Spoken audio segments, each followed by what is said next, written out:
Hi, Fergal here from Alba Physiotherapy, and today we're just going to be looking at running or walking with back pain. So back pain is a very common occurrence across the general population, and as people start becoming more active, it's an often occurrence that we tend to develop a little bit of back pain if we're running with poor technique. So some of the very common things that we tend to see with back pain is overstriding. So this can be common with both walking and running. Overstriding is something like the name suggests, is that we take too big of a step forward.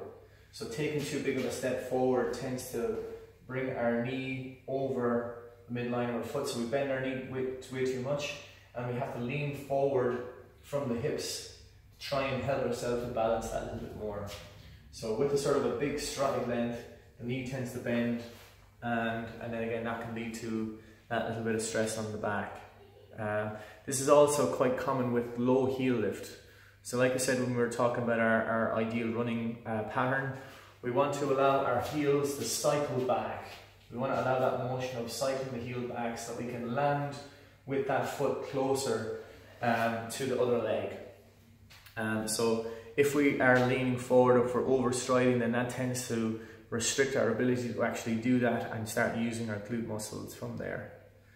Another thing that can also lead to a little bit of back pain is if we have a little bit of hip drop as we're coming down and landing from that position. So if we land and then the hip drops on the same side, or if the hip drops on the opposite side, that's a sure sign that there's a little bit of weakness in the glutes. So a way that you can check that yourselves would be if you look into a mirror, doing a little single leg squat.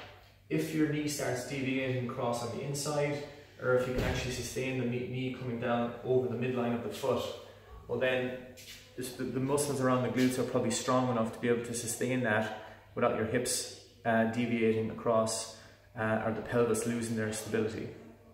The last thing that we often see is that if we have a forward head posture.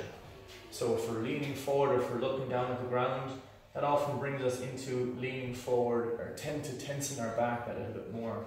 So if we're tensing our back, that can limit our ability to go through our arm motion, or also can limit our ability to extend in the hip. So these are often patterns that we see with anyone that develops back pain.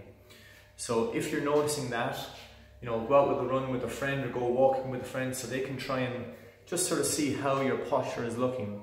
Identifying these can really help to focus with regards, specific stretches, specific exercises that maybe need to be done to assist you in maintaining our best posture with regards our running and walking technique. So if you have any questions, or again, if you want to maybe catch up with this or look into a little bit more, we have our workshop coming up soon that we'll be looking into a Q&A. We'll be talking about this in a little bit more detail. So keep an eye out for that. Thanks guys for listening again, and we'll be talking to you soon.